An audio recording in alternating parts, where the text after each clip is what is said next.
Good morning. Welcome to the line this morning. This episode is a little unique. I'm sitting down here today with two guys that are vice presidents that I've worked with over the years. They worked on different projects with me, and we're sharing some of the things that we've learned in construction and the trades. So today we're talking a lot about communication, and we're talking about what it is to pick up the phone and have a conversation with someone.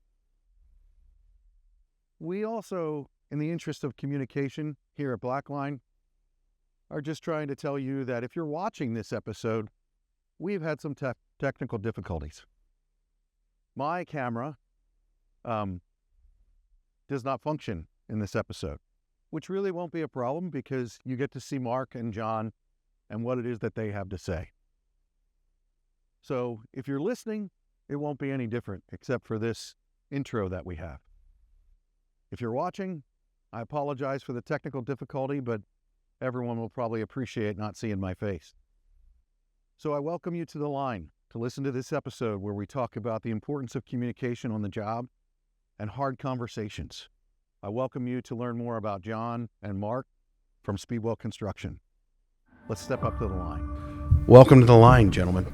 So, Thank you. Thanks, Josh. I'm sitting here with two guys that I've worked with over the past almost 2 decades now. Mark Strunk with Speedwell Construction. You're a vice president with Speedwell. And John Sensnick with Speedwell Construction. And you're also a vice president. Mm-hmm. So do you guys like wrestle in order to decide who makes decisions, or you're vice presidents of different things?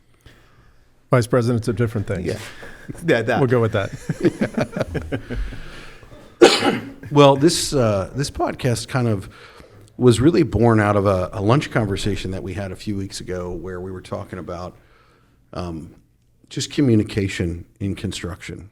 And I think it would be really great for people just to hear from the both of you what it is to manage a construction firm in today's world. You know, here we are in 2025, and it's very different than when you both started, and you have different journeys. Mm-hmm. John, you've been on the podcast before, and Mark, this is your first time. One of the things that we do is we really like to talk about people's origins, like where did you come from and how did you get here? So if you wouldn't mind, how did you become a vice president? Were you was that your plan, or how did you start in this? Well, it certainly wasn't my plan. I started in the ditches. I started pouring concrete for a local builder in the 80s, and I was working my way through college, so I was the grunt, and I was the one shoveling mud out of footers and mud off of the top of footers and shoveling snow and pouring concrete and just working my tail off. All the way through college. There was more than once where I would leave for work before most of the guys in the dorm got up, and then I would come back in around curfew, 11:30, 12 o'clock at night, and they would ask me, "Where have you been?" And I said, "At work." And they didn't understand that I had been at work since 6 a.m. because concrete sets up slowly in the winter, and so a lot of hard work, a lot of long days. Well, concrete work is definitely hard. I have experienced some of that in my career, and quickly learned that was not what I wanted to be, was a concrete finisher. I mean, more power to the men and women that do that, but I don't have the body for it. And I'd like to be able to continue to stand upright for the rest of my life. But Well, between concreters and roofers, there is no more difficult occupation. Really? On the body. I don't believe masons are right in that conversation, but the guys who pour concrete for a living and the guys who work on roofs, those are remarkably taxing on the body. Just expound on that a little bit for us. Like why? I mean, I understand that from a concrete perspective, but what do you mean roofers? Because you must be on your feet basically 100% of the time, and you must be working at ground level 100% of the time. So you are bending over using all your biggest muscles, your core muscles, and you're using them all day, every day, especially the concreters. Back in my day when we used 2x4s for straight edges, you're you're pulling, you're working, you're just working yourself very, very hard all day, every day. Yeah.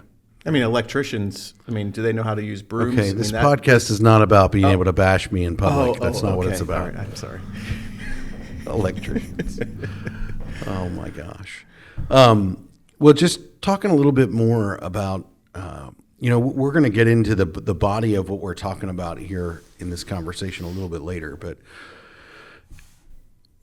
John and I were at a meeting and we were talking about the importance of communication. And I think the phrase that we called that was just pick up the phone, And I think that's something that we're going to talk about as we continue to have this conversation. But John, just for those who haven't maybe heard your podcast or when you and I talked before, just a real short, like, how was your origin? How did you end up in construction? Yeah, so it was not a plan. I did not expect I would end up at this point.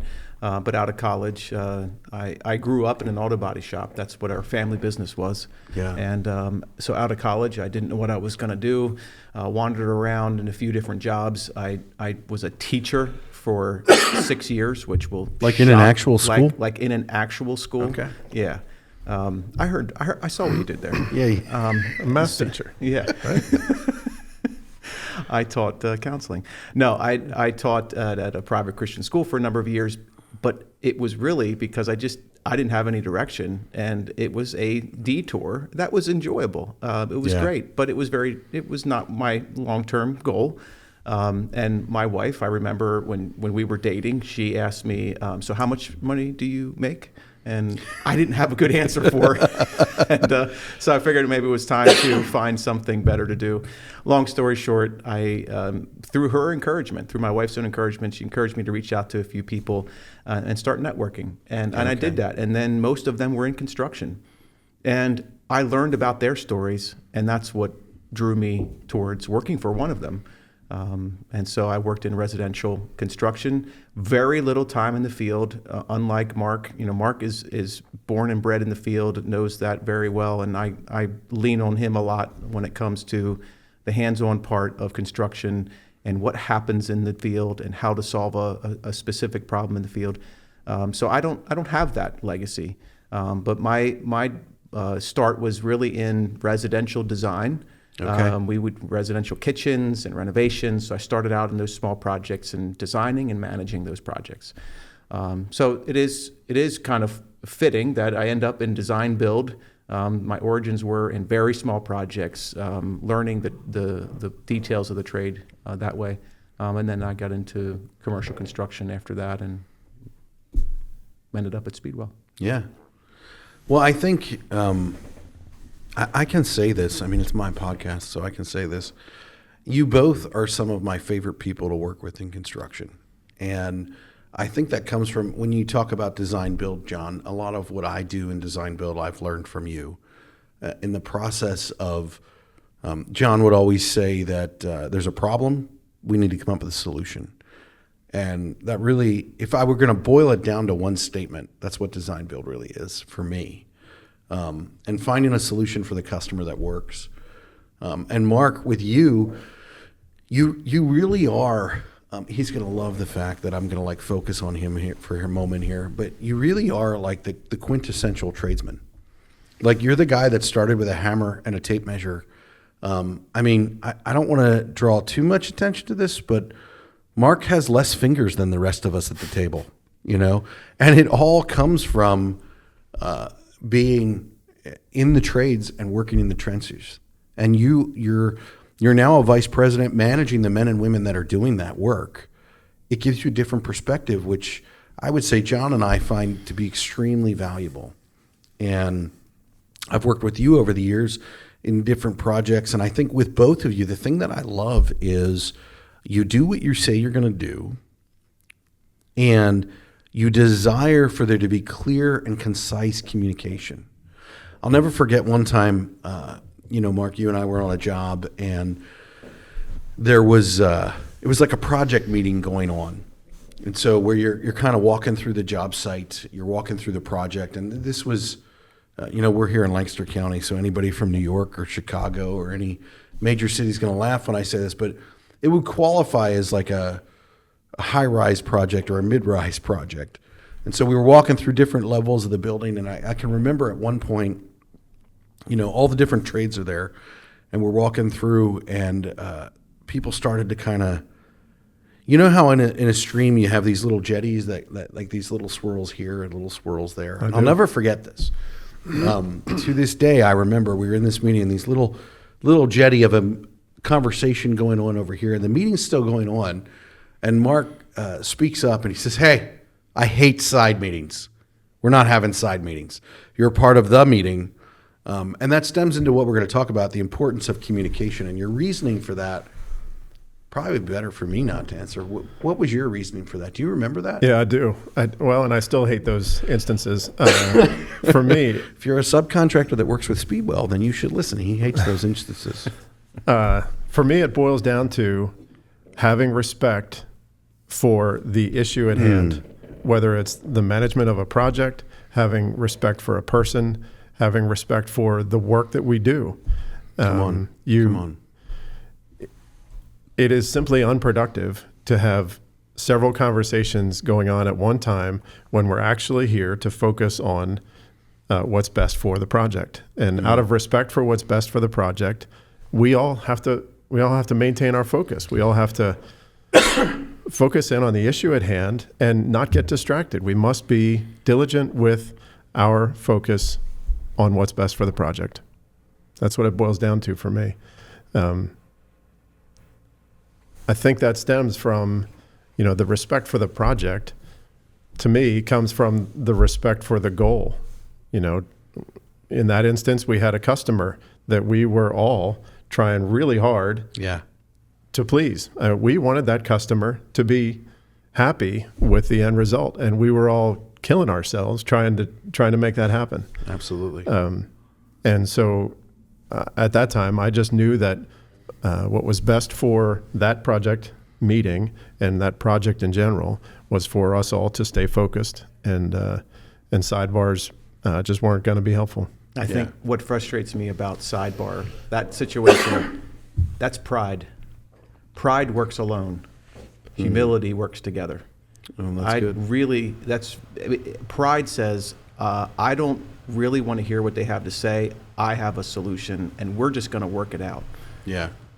Yeah. Or what I have to talk about with this person is more important than whatever else is going on. Yeah, you're right. That's exactly right. It is pride. I think the other thing with side meetings that's important is if it's not important enough to wait for everyone to be a part of the conversation, then it's not important. Like, the reality is, I'm a specialty contractor. You guys manage the overall project. You're a general contractor or a construction manager. But as a specialty contractor, the importance of everybody being a part of the conversation, that's the only way that I know to coordinate or to move forward together, is to have everyone be a part of that conversation. Mm-hmm. I'll never forget, for me, when I started in the trades in business, I did a lot of what was called prime work for the government, or I would work on government projects where everybody came to the table and they had an equal amount of time. And I learned really early on the importance of bringing things up at the table when we were having the conversation, because then everybody could collaborate on the solution. And what I mean by that is, specifically, we had a project for the Army. Man, you want to talk about being intimidated and scared? I was that guy. We had a project for the Army, and we were not going to be able to maintain their schedule, and they don't like that when you say that. I don't know if you have clients that are okay with when you're like, hey, we can't maintain your schedule, but typically that costs money. And I was pretty scared, and we were in the meeting, and I felt like, okay, well, I need to bring this up, and I don't know what else to do, and so I'm just going to bring it up. And I brought it up, and everybody around the table was part of the solution, because this trade, and this trade all were able to help me. And the reality was, it wasn't even entirely my fault that we weren't able to do what they needed to do in that time. But there wasn't coordination. And so when I brought it up, we were able to coordinate, and it wasn't even extra work. It didn't cost the client more money. It was like, hey, you do this, then I'm going to do this, and then we'll do that, and then we'll move forward together. Mm-hmm. And all of that came because I was willing and able to bring it up in the midst of the meeting. And I think sometimes the reality is fear is just never a positive in any circumstance. And so I think it's always in your best interest to bring up the issue sooner, because the reality is the problem or the issue that you're having is going to come up at some point through the project. And the longer that you wait to bring it to the table, the more stupid you're going to look. I mean, that's just the reality of it. Yeah, for me, what you just said is you got to be willing to do the hard thing or say the hard thing. You've got to be willing to take that risk and yeah, say the difficult thing, the challenging thing. One of the things we try to coach our project managers on is to never leave a meeting without talking about the money and the schedule, because they're two of the most important ingredients that the team has to speak about. And even though it can be uncomfortable, if you've lost time on the schedule or you're given news that you think the owner doesn't want to hear about the money, you've got to bring up the money and the schedule. It's difficult. It's sometimes uncomfortable because we're wired to make our customers happy, but you can't leave the table without those two things. I think, I mean, that's kind of leaning into what we're going to be talking about here, but I think that avoiding hard conversations never ends well. I mean, and the reality is, you never want to tell a client that it's going to cost more, or that this is going to happen or that's going to happen, but the sooner that you can do that, the better off you are. I mean, I remember, John, a project that you and I were on where, and it was where I learned, similar to Mark, what it was that I appreciated about you was that same thing. We were in a project meeting with a client, a local client here that has a lot of similar facilities across the county. And it was a decent client for you, and you were trying to build a relationship, but you were not afraid to be like, well, let's talk about it.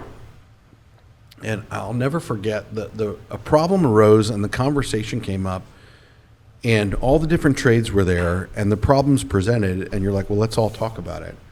And the importance of having that hard conversation in front of the owner.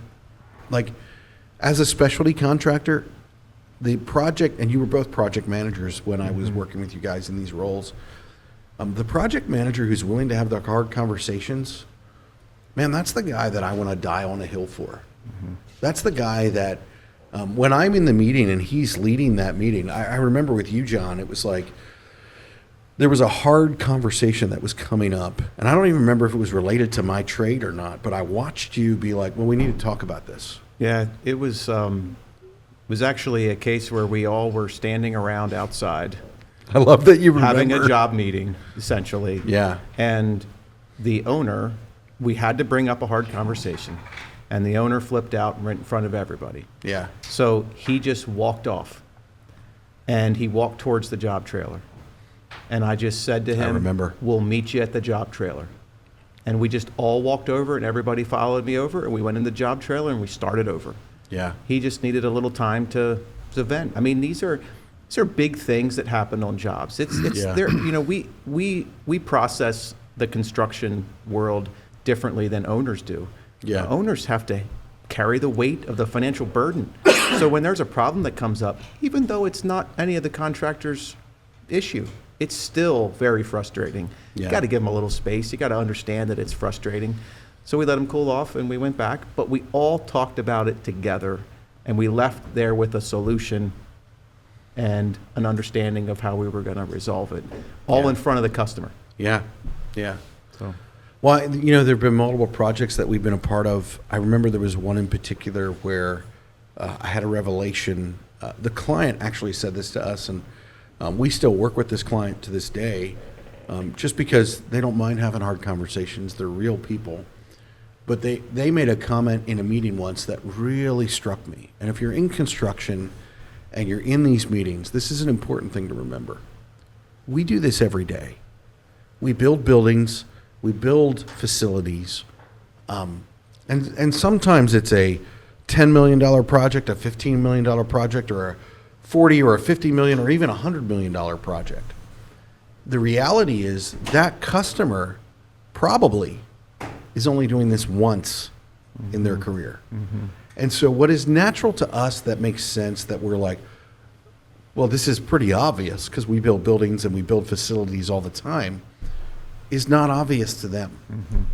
And the importance of us, if you're a specialty contractor, a project manager, I don't think I can emphasize enough the importance of taking that into consideration when you're communicating what's going on. What seems obvious to you is not obvious to them. It really was driven home for me. My wife and I, in 2020, we built our own house.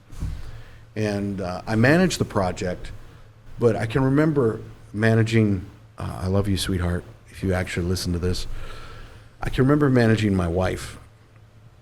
And she had never been involved in a construction project before. And she is probably the most understanding woman I have ever met. She's married to me. But the reality is, there were different issues that came up in the build that you could not foresee. Problems and things that, we design it and we put it on the drawings, but there were problems and things that came up, and we needed to make decisions really fast. And I can remember being in a meeting with her, and she said, well, I don't do this every day. I have to trust you. And we were married, and so thankfully she trusted me. Right.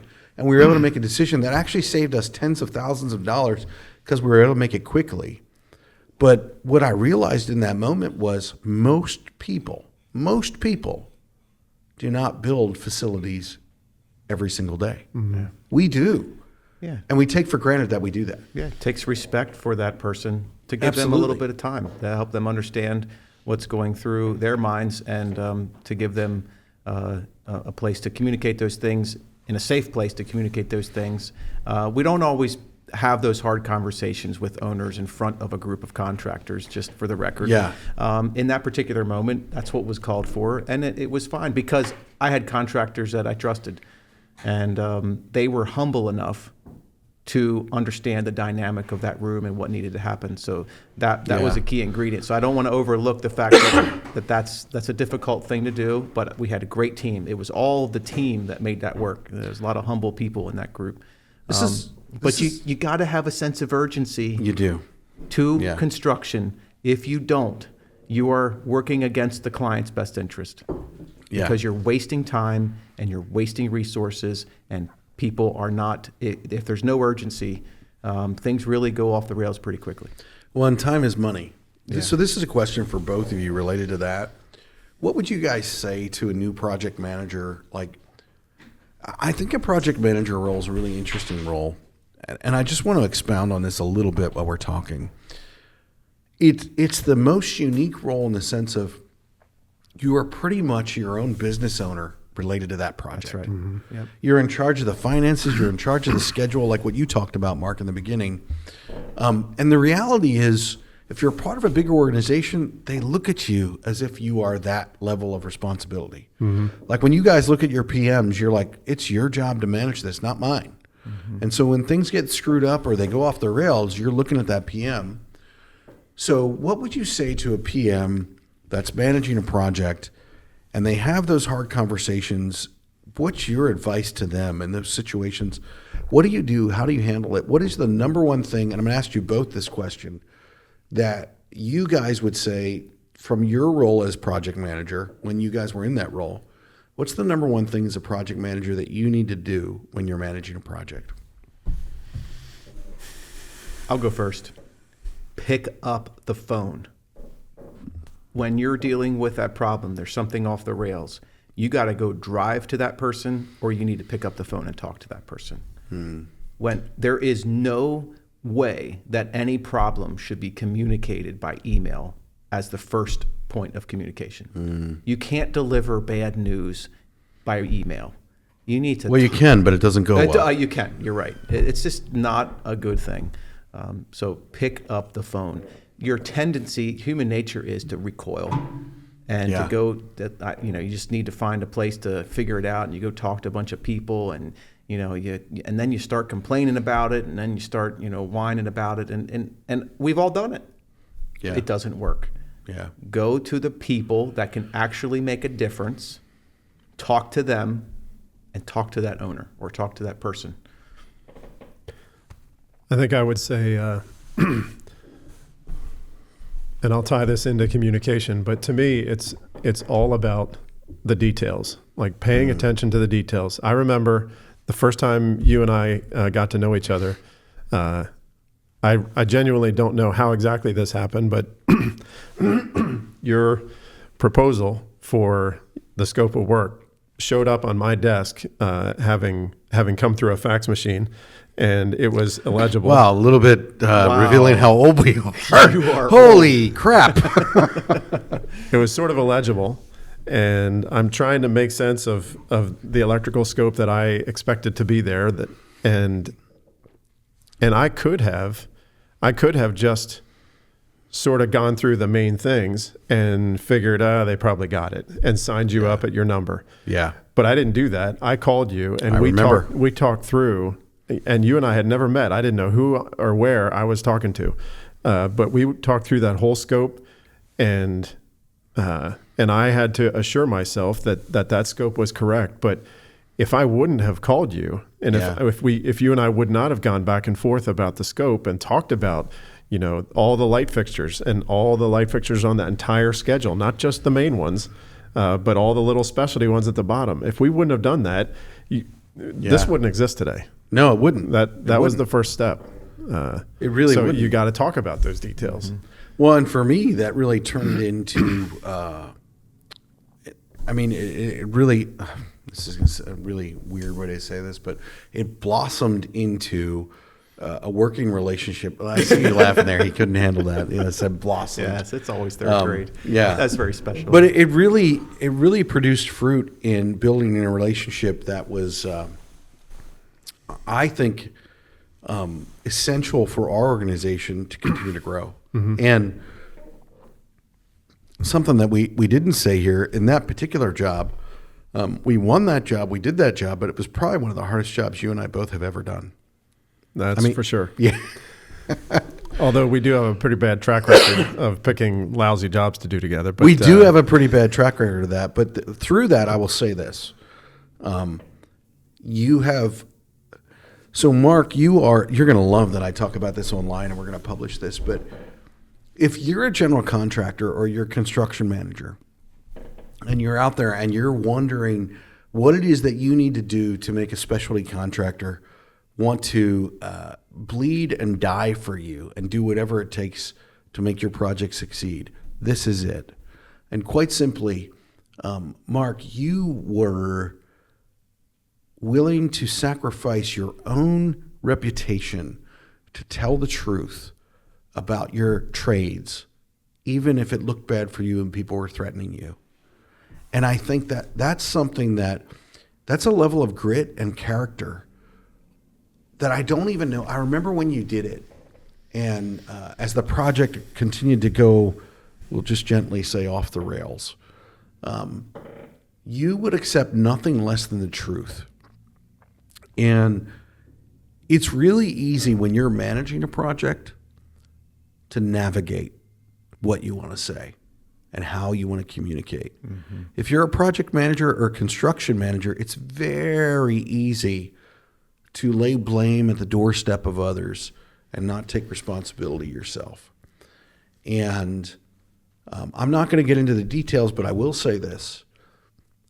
You literally put your personal reputation at the highest level, right up there for every specialty trade that you worked with.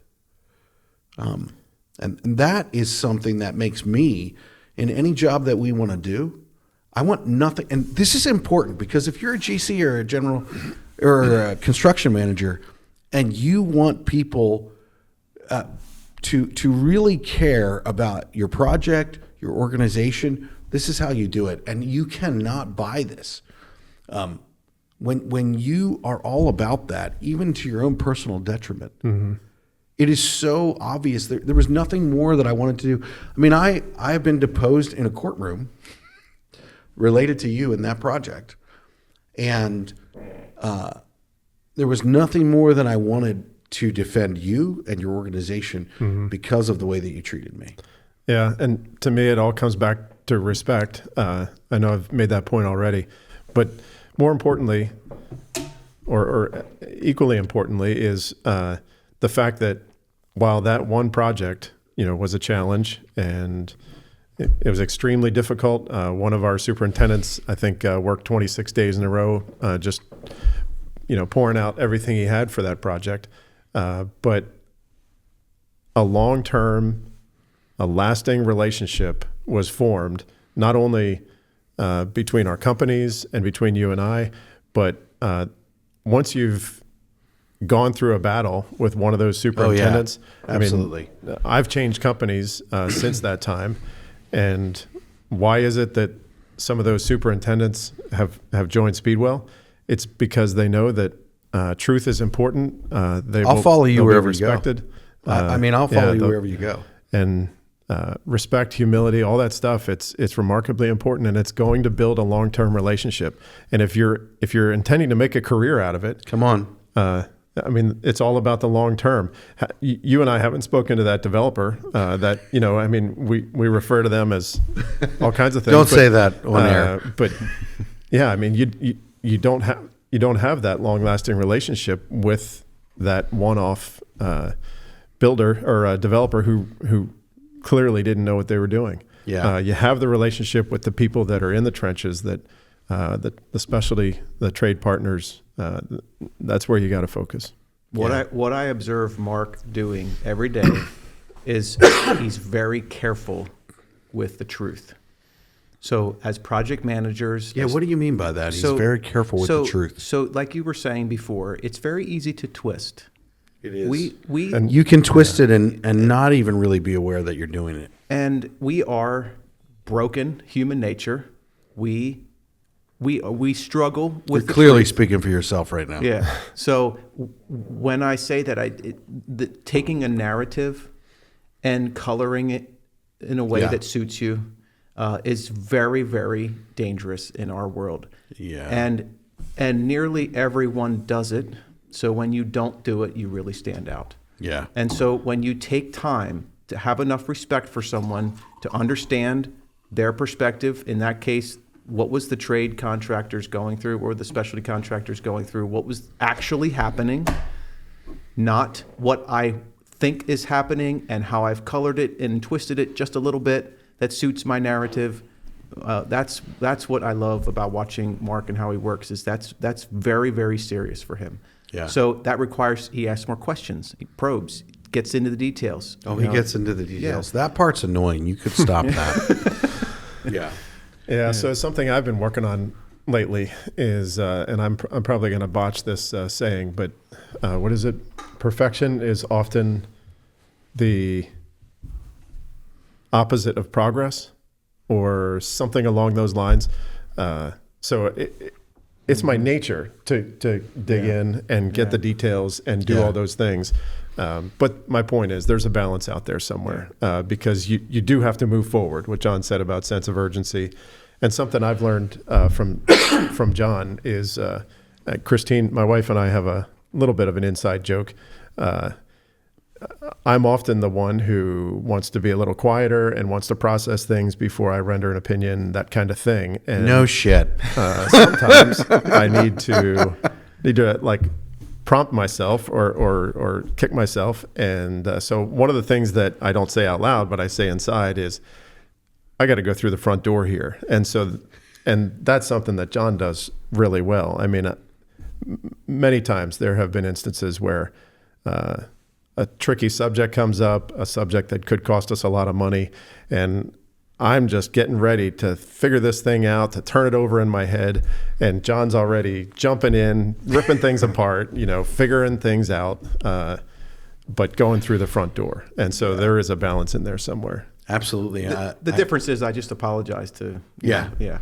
Well, and I'm kind of serious. Like you have to have enough humility if you're going in the front door kind of guy. You have to have enough humility to say. Well, you have to get off a dead center. Screwed that up. And I mean, you do have to have humility to do that. And I think, my business partner is a lot like you, Mark. Mm-hmm. And people like John and I. Oh, man, I wish I wasn't comparing myself to him. You just did that. Yeah, I just did. But you need us both. You need a detail guy. Yeah. And I think that's one of the things that's interesting about your relationship at the company that you guys work at is while you're both vice presidents, you work together to move forward. John has some things that you don't have, and you have some things that he doesn't have. Yeah. And isn't that the essence of everything that we do in the building industry? Yeah. I mean, in all reality. Yeah. So let me stop ourselves here because we've been going for a while. And if you're listening, these guys I really respect. I care a lot about what they say. All jokes aside, even with you, John, as well. This one moment, Yeah. it's making my heart flutter. That's amazing.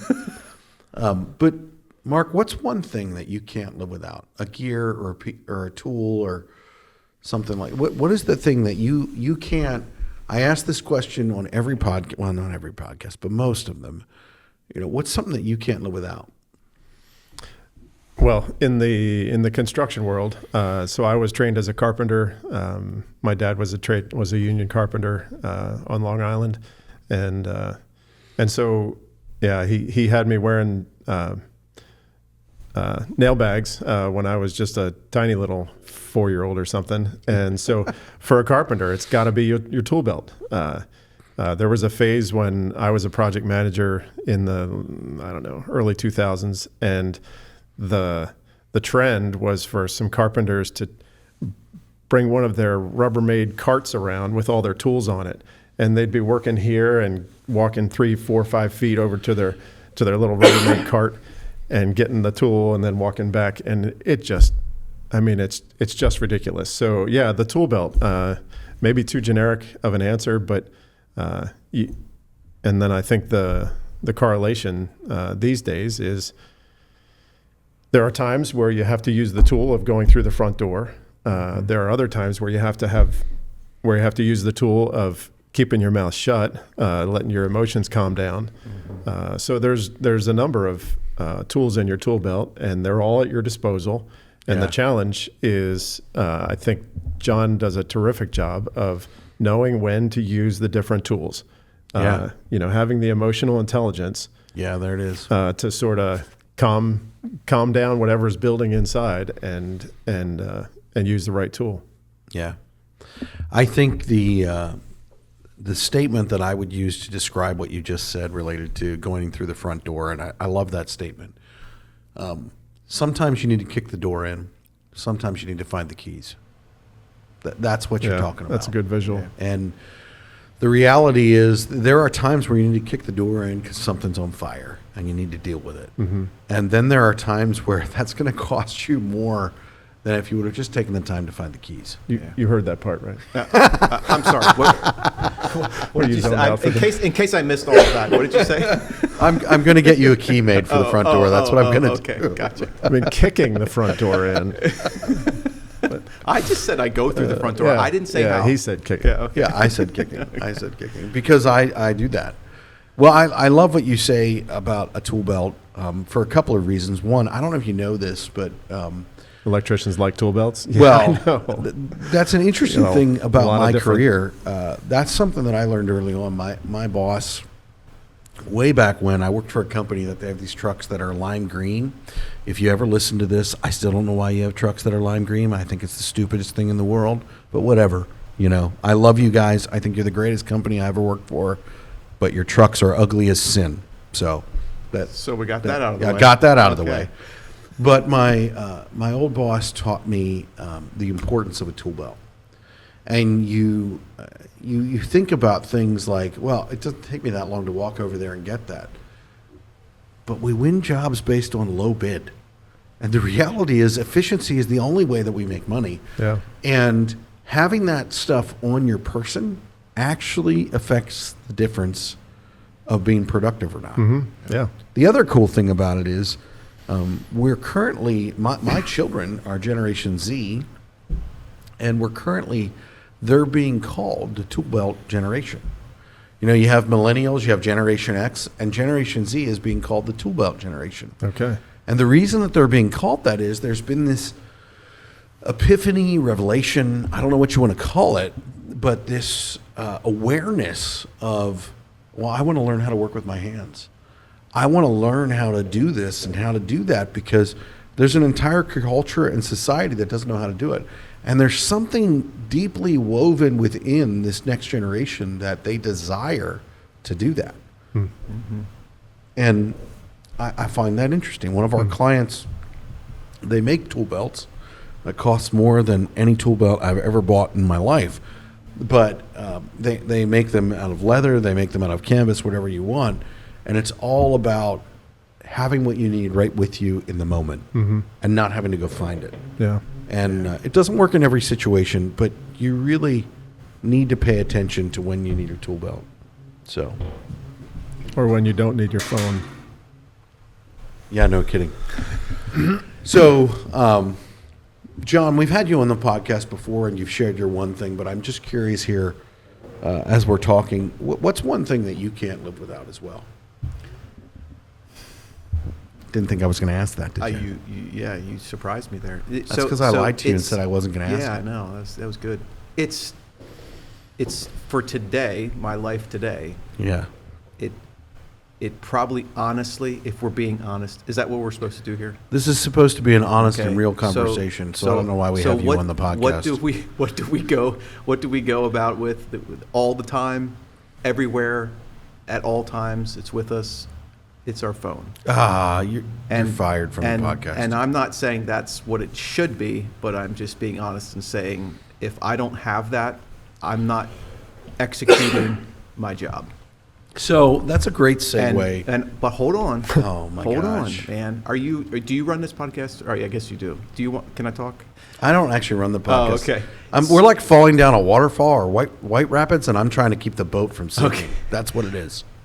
But without and I already gave this answer last time, but it's the same answer again. Without, boring. I know, but without that, I lose track of my direction and strategic goals, simple tasks. So what is that? You have to say it because no one has actually listened to your podcast. I can show you the okay. analytics. Okay, all right. So it's goals. Yeah. It's operational things that need to get done. It's tasks for the day. Come on. It's all the things, it's mapped out. I think there's expensive ones you can buy that are really cool. I just use a simple, Amazon notebook. But notebook. Honestly, if you're not carrying that with you and writing things down that need to be done, I agree 100%. Following up, doing what you said you will do. If you don't write it down and do it, if you have an amazing intellect that can, remember everything, I do not. And Mark, I know that surprises you. Yeah. No. Yeah, the No, answer not is to no. that extent. And, No. yeah. So I agree with you. gotta have I mean, that. I have a notebook in my pocket right now. Yeah. And I think that that's something that we absolutely need. For me, it does something to me even if you write down whatever your idea is or whatever you're thinking about, it does something. There's actually science behind this. It does something in your brain to help you remember it. Yeah. So that's what I have. That's what I use every day. But the tool that I could not live without is the phone. I'm sorry. It's just the answer. I want to say that I could live without it, but I don't know how much work I would get if people couldn't get a hold of me. Yeah. So, Yeah. Just to be clear, when I first learned how to use a phone, it was wired to the wall. So I think that's an important clarification to make, I had to dial. which everyone probably already knew since Mark said that when he got my first quote, it was through a fax. That's Thanks right. for that. Yeah. My kids don't even Hey, know what that is. That's the truth. Well, So let's get into the body of what we want to talk about here, and that is communication. So, John, you and I had a meeting, and we talked about, and even before we got started here today, and I really appreciate you guys giving me the time because time is money. But we talked about just managing people, managing projects, managing clients, all of it. The phrase that keeps coming to mind when we have meetings and whatnot is, well, if you just would pick up the phone, and you said that earlier as we were talking. What do you guys think is important? And think in the process of if the project managers or superintendents that you manage and work with are listening to this right now. They probably won't, but let's just assume that they are. If they're listening to this right now, related to that communication, what is so important about picking up the phone? What is so important about communication in managing projects? there's lots of things that are important, but tone. Tone is so important when you're communicating. I recently sent an email, and I would like this to sound like it was a long time ago, but it's possible it was last week. I sent an email to a customer, a potential customer. We're trying to win this person, and they've been frustrating. I get this picture that you light fires and Mark runs around And with then water Mark to put fixes them out. it. And it's No, also John's good at putting them out too. Yes, but this did result in a bet that was made between Mark and I. I feel like I'm gonna be losing this one, so I'm pretty sure this is my time to tell the story. But I sent an email, and it could have been taken two ways. Yeah. If I would have picked up the phone and said what I said in the email, he would have heard one thing. And I guarantee you, if he's a normal human being, he read the email and read it with contempt. Yeah. And that's unfair for me to send that and expect Yeah. him to understand my intent. Yeah. Yeah. And it just took 5 minutes of my time to pick up the phone. That's all I needed. A 5-minute conversation would have alleviated that potential. I'm pretty sure he won't come back. I might have ruined the opportunity to work with someone. That's shameful. You don't do that. We work hard to get these opportunities. So lesson learned. I don't know if you guys have noticed it, but in our kitchen at home, we have a wall hanging that my son-in-law made for me. And maybe you can help with which book. I think you and I read a book maybe 8 or 10 years ago, and I forget which one it is, but the author said, when learning to communicate effectively, I believe and I hope I don't butcher this, but I believe the goal is to say the right thing at the right time with the right tone and in the right spirit. I think it's those 4 items. I feel like I've messed one of them up. Mm-hmm. But saying the right thing, first of all. Yeah. The right thing, I mean, we all know, just interpret that literally. Say the right thing, but say it at the right time. There is definitely a time not to say something. There absolutely is definitely a time not to say something. Mostly with our wives, but right thing, the right time, in the right tone, because tone is everything. And then with the right spirit. People can sense the spirit from which something is being said. Yeah. They can sort of hear and see your body language and understand that this guy actually respects what I do. He just has a problem with the issue at hand, or he's got no regard for me and he's out for himself. Yeah. So that, to me, the word spirit sort of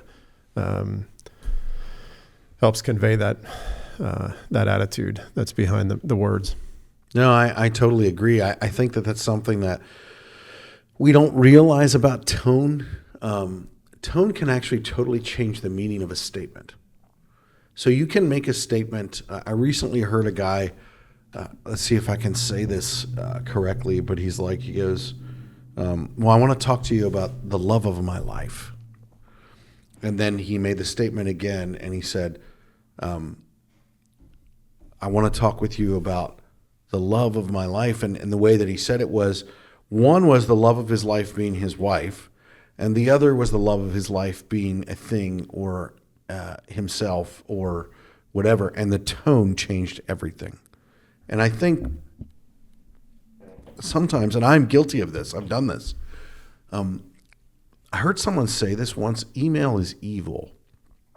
And I think in the construction space, whether we're dealing with a developer, whether we're dealing with a client, whether we're dealing with a specialty contractor or a GC or whatever, and I shared some of this with you guys earlier, email doesn't communicate tone. And it's a great technology. It's a great thing that we use. And listen, I am grateful for technology, and it doesn't frighten me. The hammer is technology. The wheel is technology. Mm-hmm. So let's be real. Technology is not bad.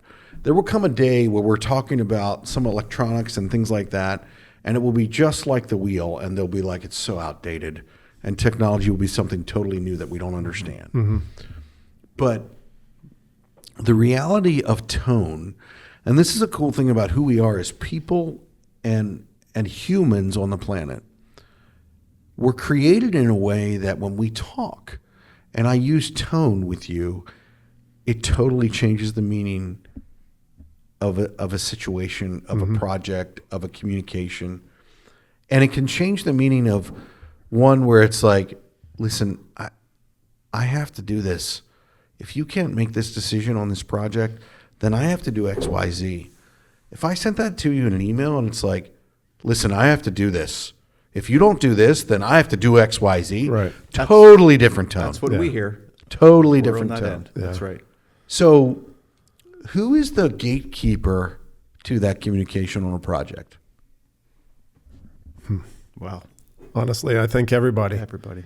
To me, it goes back to, if you have respect for what we're trying to do, Come on. then it is your job to do your part in protecting the viability of our project. It's everyone's responsibility. And, you know, I've spent some time on government projects with prime contractors, and, you know, I would say more often than not, it is all about protecting your own interests, period. I mean, there are no, it's you're really not working together toward a common goal. It's more about, I'm going to do my job, whether or not anybody else does theirs, and I'm going to do it in the way that's most efficient for me and look out for my own interests. And I mean, that's why so many of those projects end up in court and end up costing far more than they need to. Yeah. Because it's not about what's best for the project. It's only about what's best for me. Yeah. Yeah. I think if it's a gatekeeper question, it is everybody. It's like safety. Yeah. OSHA says that each individual is responsible for their own safety. But how does OSHA actually monitor that and control that? They're holding contractor companies responsible. So not only is the individual responsible, but the leaders of these companies. If you're a specialty trade contractor and your guys are on site, it's your responsibility to train them how to communicate. And then the general contractor has a responsibility in how they lead their meetings. The owner has responsibility.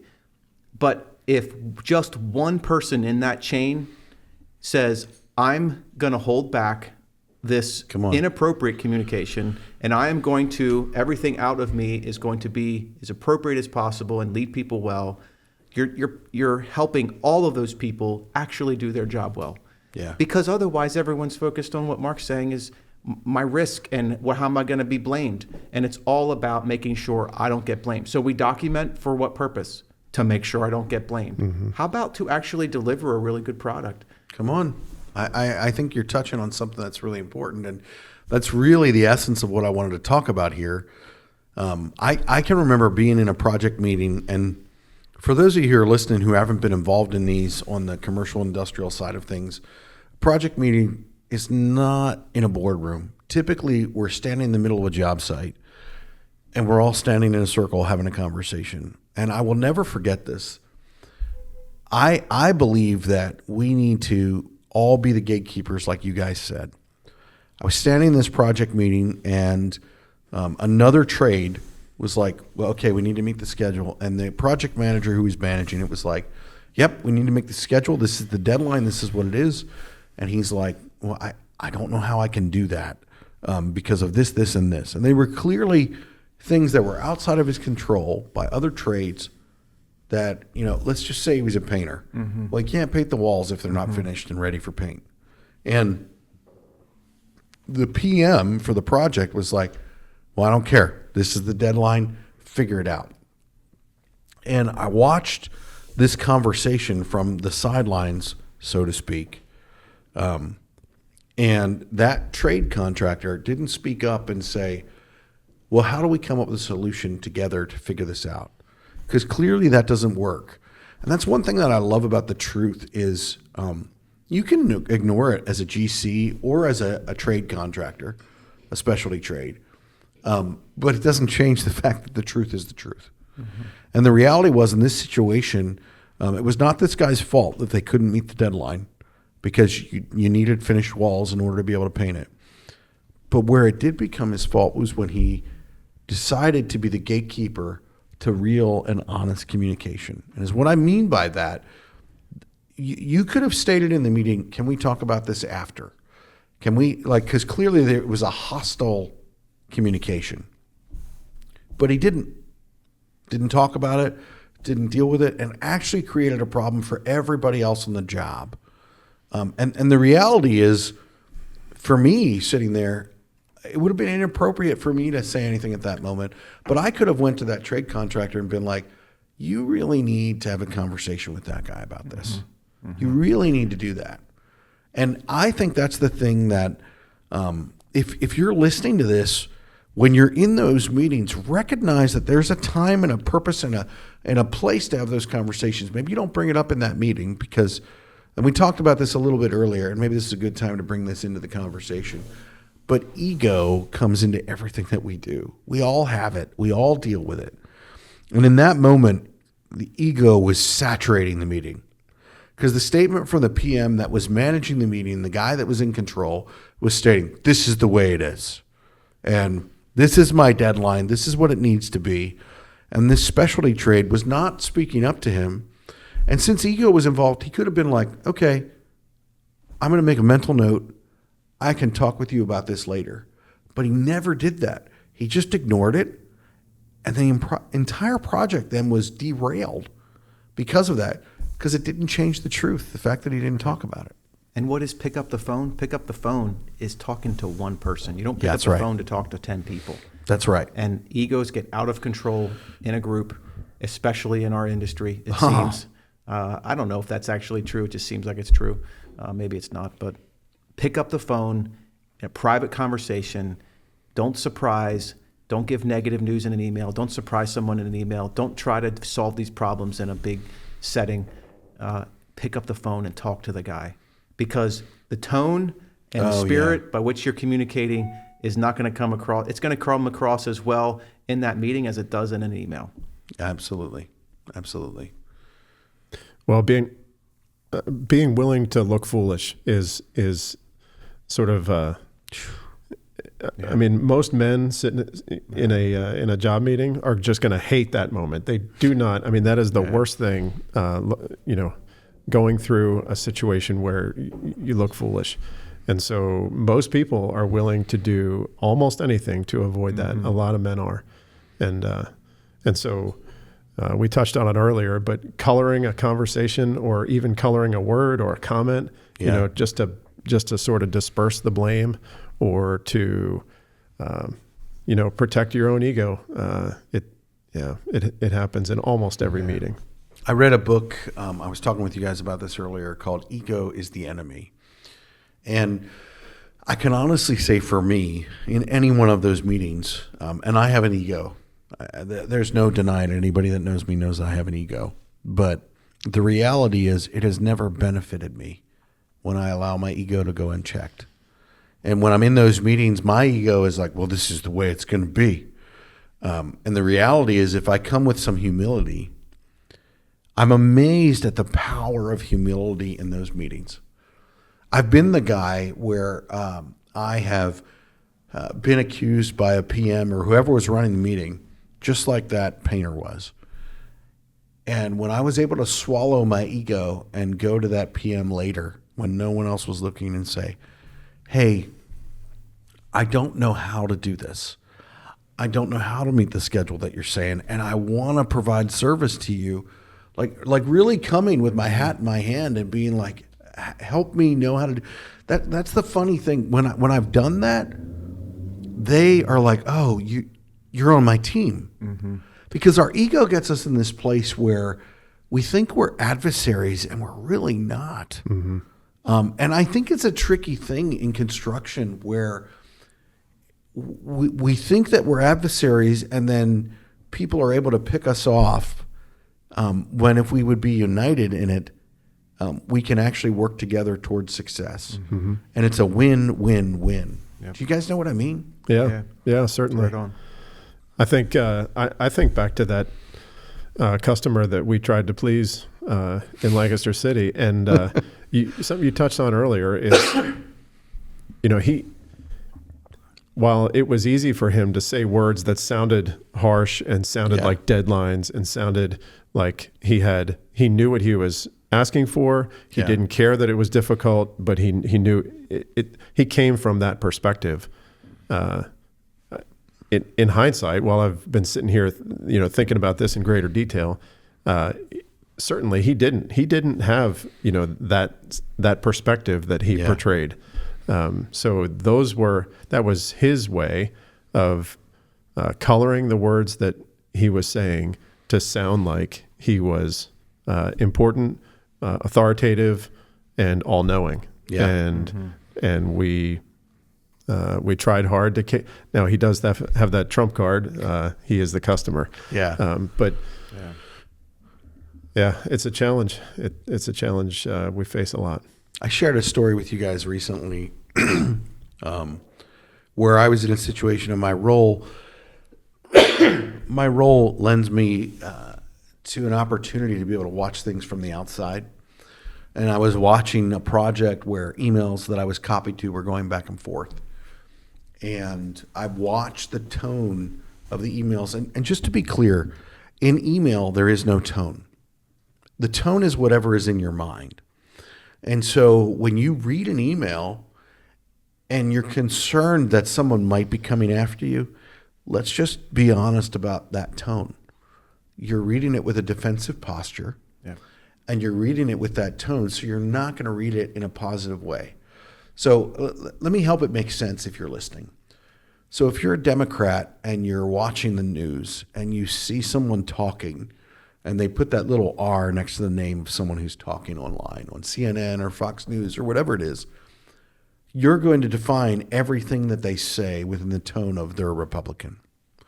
If you are a Democrat and you are listening to someone talk in that same way, and there's a little D beside their name, and or I should say reversing it, you're a Republican, and you're listening to that, you're going to anticipate a tone that isn't there. I actually hate that we do that on the news, that we say what party they're a part of, because it would totally change the way that I would interpret what they say. Yeah. And the importance of what they say and the tone with what they say it is what truly and really matters. If we want to get to success, which is a common goal, then we need to not interpret from a defensive posture or an aggressive posture. And so I shared with you guys how I was not on any side in this communication chain that was going on, and I was watching this going back and forth.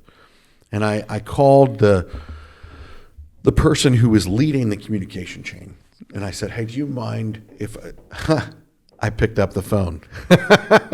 I said, "Do you mind if I enter the email conversation and say, can we meet together and sit around a conference table and have a conversation?" And because I called them, they were like, "Absolutely, sure." Where if I would have just done that in the email, I guarantee you it would not have gone the same way. Went to the meeting, and within 190 seconds into the meeting, we realized that none of the things that we were all interpreting from the email communication, which was long and had been going on for a few months. Very well written and crafted. Oh, very well written. Let's not even talk about the hours that it took to make sure that we were CYA and whatever we wrote. And how good it felt. It felt so justified. Yeah, righteous. Righteous, yeah. But in that moment, they and us realized, we all been missing what we're talking about because the tone wasn't there. And the importance of picking up the phone and actually having a conversation. We feel like, well, it's not efficient or it's wasteful. But the reality is, when we do that, you actually get shit done. Mm-hmm. True. Yeah. Yeah. It's far more efficient. I mean, if any of the superintendents watch, you do have to document some things. But still got to do the daily reports, got to take the pictures. And after some conversations, you have to send an email saying, per our conversation. Yeah. You're exactly right. I mean, Keith has been preaching this, forever, and picking up the phone. That's their boss. Yeah.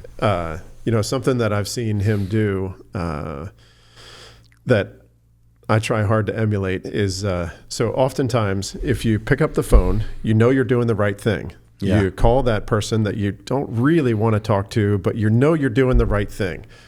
The phone rings 4 or 5 times and you're sort of celebrating because you're thinking you're getting a voicemail. and then you leave a voicemail. You leave the voicemail. You're doing the right thing, right? You leave the voicemail, and now in our minds, we think, okay, good, the ball's in his court. Yeah. And then it's really easy to say, okay, I did my job. I put the ball in his court. Come on. And something that Keith does remarkably well is one phone call per day to that person is just the beginning. So you got to follow up at lunchtime, and then you got to follow up before you leave for the day, and then first thing the next morning. Again, and this is the most difficult thing that I'm going to say, is you pick up the phone call, or you pick up the phone and you make the phone call without attitude, because it's so easy to have attitude. Because yesterday I put the ball in your court, and it was your job to get back to me. Come on. But that's the wrong approach. The right approach is call him up, get him on the phone, say, so did you get anywhere? Did you go fishing, here in the spring, or did you and your family get to the beach this? And start out with something friendly. Start out with some common ground, and then bring it around to. So those lights that aren't working at that site, how are we going to resolve that? What really had to pick lights? Well, okay. Temporary, obvious temporary example. power, something like that. It might have something to do with that light that doesn't work right there. Shut up. That's the ambience, right? Yeah, that's right. Yeah, see, it's good. I mean, we both derailed you. Yeah, I'm sorry. You're welcome. No, this is remarkable skill that he has. I agree. And we both try to emulate the picking up the phone and slowing down. That part is something that you and I need to do better at. I think Mark does that naturally. He naturally does that. But don't worry, we're not kissing your ass. You're not perfect. I have a list of things I can post. I think it's slowing down, but being friendly. It's not. Maybe cordial. Partly it's the speed, but cordial and finding a little common ground. Even if it's even if it's a challenge that you have in common. Boy, this is a tough one, isn't it? Just as simple as that. Commiserating, empathizing just for a second, and then moving on to the issue at hand. I'm not very high in empathy on the Clifton Strengths thing, but I will say I think empathy is a superpower. My wife, empathy is like natural for her, and she described it to me once like this: empathy is I can feel the pain of the other person, and if we can tap into having empathy for people, it's like, oh, this is. It helps us we're all naturally self-centered. Yeah. And so when we have empathy for people, it really helps us to see it from their perspective. And I think that's an important thing that goes right back to whether it's a developer, whether it's a GC, whether it's a trade contractor, the importance of us empathizing with where they're coming from. So as we come to a close, there's one thing that I do want to talk about that I think is really important. And I've dealt with it with both of you on projects. And if you're listening and you work with general contractors, you work with construction managers, you can tend to feel like it's an adversarial relationship. And I think this is really important because I don't think that has anything to do with your role as a GC or a CM. I think it has to do with the way that we communicate, which is all about picking up the phone. And what I mean by that is the number one thing that I've learned in working with you two, and if I can share this with others who are out there, whoever you're working with, you want to find relationships that you can build. And Mark, this question is for you. John, you and I experienced it as well, but I really want to hear your response to this. And hopefully you say the right thing. I haven't said this earlier, but what is the number one thing that you need in your trade relationships, one to another? The number one thing that you need? Honesty. The number one thing I need is honesty. Yeah, and quite frankly, Josh, and so you're the one who, over the years, you're quick to say things that you appreciate or say things that you value, and true to form, I often don't. But several times over the last 20 years or so, I have absolutely made the decision to get you and your company involved in a project, no matter the difficulty level, simply because I know that I will get the truth, period. That's the end. I don't care if it's good news, bad news. I know I will get the truth. And the thing that the thing that takes the wind out of my sails or disheartens me or whatever adjective you want to use, more than any other, is when someone genuinely has me fooled. They genuinely they've given me information that I believe is sincere and genuine, and then I found out later that it wasn't. As far as establishing relationships, that's probably the number one killer, is be dishonest with me. So I appreciate the fact that whether good news, bad news, I'm getting the truth. That's what matters to me. Well, so that was the answer that I was looking for, is truth. Truth and trust.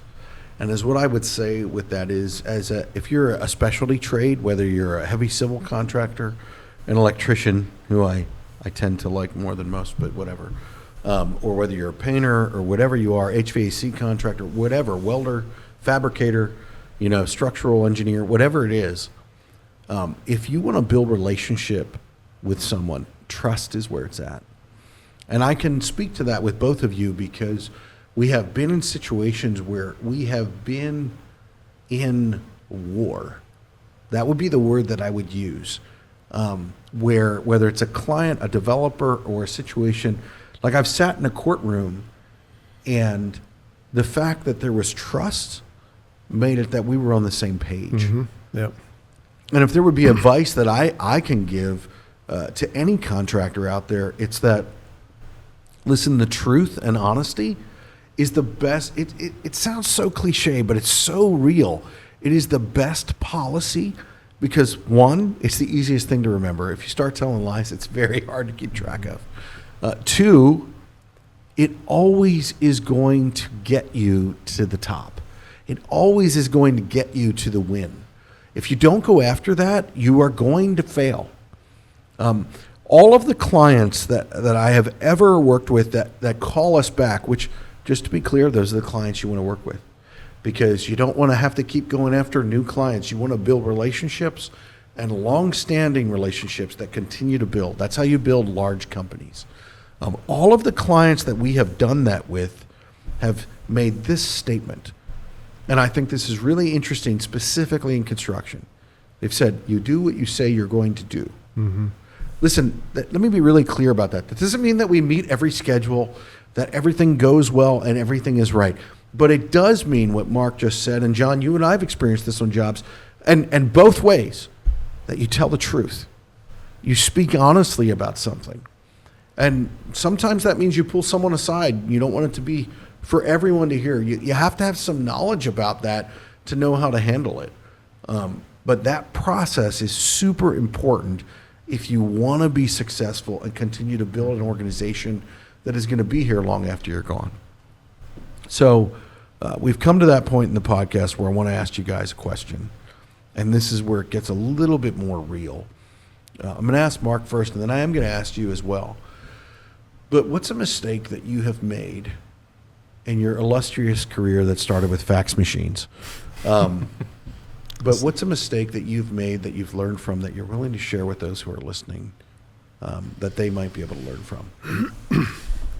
I think the reason I tend to rank mistakes, with dollar signs. Don't know if that's right or not, but probably man after my own heart. Probably one of the most significant mistakes I made. I was a project superintendent.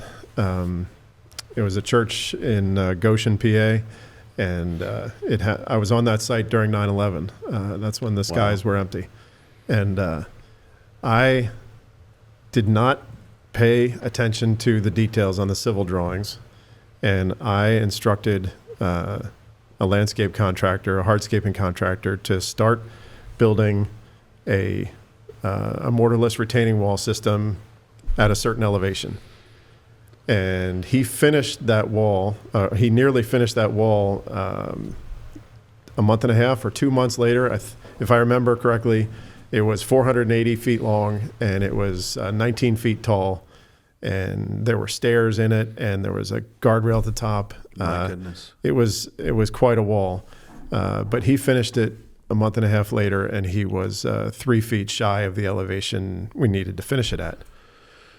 And I mean, I looked at him, it's your wall.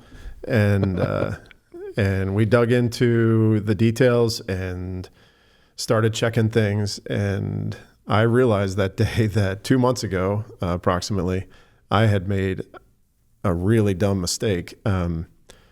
And it was, you could chalk it up to inexperience, early in my career, that kind of thing. And sure, there was some element of just, not understanding the importance of the starting point. But I think that was one of the challenges or lessons learned in my life that caused me to understand how important the details are. If I would have gotten that one little elevation correct, it would have saved the company. I don't know.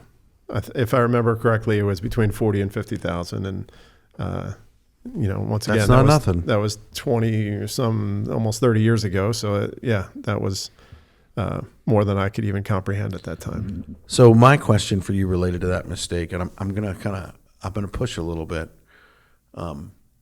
When you realized that, did you tell the truth? Yeah. I don't remember my exact thoughts, but there's nothing good is going to come of trying to wiggle your way out of that. And here's the reality of that. If you're listening to this, Mark is the vice president of a rather large construction firm, but because of that. And what I mean by that is because even when you made a mistake and it cost the company money, you were honest. Yeah. To me, that was a pretty big dent in my ego. Word like that spreads, and you lost the company a bunch of money, and I hated that. Knowing that was on my resume, there's no getting out of it, and you got to face it. You got to chalk it up as a learning experience, and you got to move on. Yeah, that's all you can do. How about you, John? I have a list of mistakes that I can give you to talk about. I'll tell you, the example I'm thinking of costs far more than what Mark said. It's embarrassing. This was when I was a project manager, and I told you the story already, but I watched this one podcaster who talks about plane crashes, and he investigates them, and he says when the holes in the Swiss cheese line up, there's a series of things that happen that cause this. So for me, it was an opportunity in a company I worked for, where we were chasing this one particular customer. We really wanted to work for them and start building a relationship with them. Yeah. And I didn't have capacity to estimate it and get it done in time. Come on. But I really wanted to do it. So we talked about it as a team. The estimators figured out they could help me with half of it and I could do half of it. So I covered the MEPs, which was about half of the job on this particular project. And so that was the first hole. Yeah. I was overutilized. I was not able to focus. And so that was the first mistake. So we dig in, we start going after it. We go to the pre-bid, we're, doing everything we can to win this work. We do the estimate. We finish the estimate. We compile the bid form. We send the bid form. And 3:00 the next morning, I wake up with a cold sweat, with this gnawing feeling that I feel like that number doesn't make sense. And I went down, I logged into the system. Now this was past the fax period. We actually had this VPN. You could log in. I went into the file. You relate to the party, John. Yeah. I opened up the spreadsheet. And my heart just sunk. And that still makes me feel like crap today. And I realized that as I was writing down the numbers for my scope, which is just 3 numbers, 4, MEPs and sprinkler, the mechanical number, this is the embarrassing part. It was in the wrong cell. Now, it all should line up. It's stupid. It's silly. It's just ridiculous. But that mechanical number was a big number. So that's what triggered me to think I missed something. That number just seems too low. And so I go in early to the office. I'm up by now, so I just go into the office. And I worked through this elaborate plan. Okay, this elaborate plan of We're how. laughing because we've each done that. Yes, Okay? exactly. I drafted the whole email to the customer, how we were going to withdraw our bid, how we, the mistake we made, and it's my fault, and and all. I had this whole thing detailed out. I had a problem, and you get a solution before you talk to your boss. Okay, so I had it all worked out. The owner of the company walks in. I went over to his office and I said, "This is what I did," and I said, "The estimator did his job. Everything looks good on that, but here's what I did." And I said, and I have the email ready. This is what I'm going to communicate to the customer. And, I had it all worked out. So you have to tell the truth. Yeah. You got to come up with a solution. And he just looks at me like deadpan. Like I wasn't thinking I was going to get fired, but it was just a big problem. I thought, man, I really made a big mistake. Yeah. He said, no, don't send that email. You're going to have to go do that job. He said, we've all had one of those. We've all done that. And now it's your turn. Yeah. It's your turn. Unfortunately, that's not the end of the story. It wasn't like we did the job and we only lost that amount of money and everyone was happy. I made another mistake. First time I've ever done deep pile work.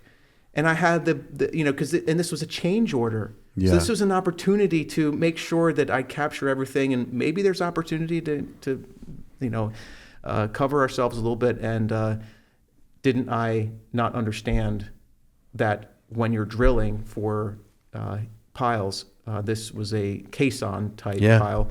It was a caisson, not a pile. But in any case, we hit rock. Well, guess what I didn't have in my proposal? A rock clause. A rock clause. Duh. I love how you knew exactly what it was he didn't have in his proposal. Well, if there's any GC watching. Yeah, I mean, it was. No one watches this, Mark, so don't worry. Right. Yeah. Yeah. So you're drilling, it just completely missed it. It doesn't matter that they missed it. I didn't have it. So we drilled through a whole bunch of rock. Had to suffer through all that. We get to all of that. A year goes by. We're done. A year goes by after this job's done. And I sat down with the owner and I talked about it in detail. Yeah. And he looks at me and he goes, "What are you talking about? Yeah. What happened?" Yeah. He didn't even remember it. Yeah.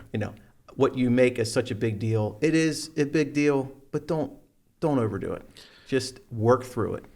Well, I think the essence of what you both said there, and I think it's important to recognize that you're both executive level in a rather large construction firm here locally in Pennsylvania, and you both told the truth. If you're a project manager or a superintendent, or let's say you're a laborer with a shovel in your hand, and you have a desire to someday be at an executive level, or you want to grow a company, or you want to go to the next level, the only way to do that is to tell the truth. I won't reference the individual, but we've all worked with people who don't know what the truth is, and if their life depended on it, they couldn't find it, and they will never ever be in any level of executive career that, one, they aren't living in fear constantly, and two, no one will ever want to depend on them or count on them. And the reality is, because if you don't tell the truth, you can't be counted on. It's just that simple. Yep. So, well, I really appreciate you both stepping up to the line, having a real and honest conversation, giving of your time. I appreciate you both for what you've taught me in the business and the opportunities that you've given me. As we end here, if there was one thing that you would say to people that are listening, and think about those who are within your own organization, because you're going to make them listen to it, because I know both of you. You're going to be like, hey, you guys have to listen to this if you want to raise. That's what we do. Yeah, that's totally who you are. Exactly. I'm just telling the truth. But if there's one thing that you would want to encourage people with, what would that one thing be? John, go. I would say, this is repeating what we're saying. Pick up the phone when there's something hard you have to talk about. The best relationships that I have made over my whole career, hands down, has always been when I picked up the phone and had a hard conversation. Subcontractors, coworkers, people I've worked for, or customers. That's good. And I would say, when you do that, when you pick up the phone, be transparent, be genuine. Yeah. It's so easy to put on your professional voice and take on airs, but just be genuine. Just tell them what's going on. And 9 times out of 10, that person is going to help you. They're going to be understanding. They're going to be okay with it. Yeah, that's good. That's good. Well, again, thank you, gentlemen, both for stepping up to the line. I think it's something that you both do every day. Greatly appreciate it.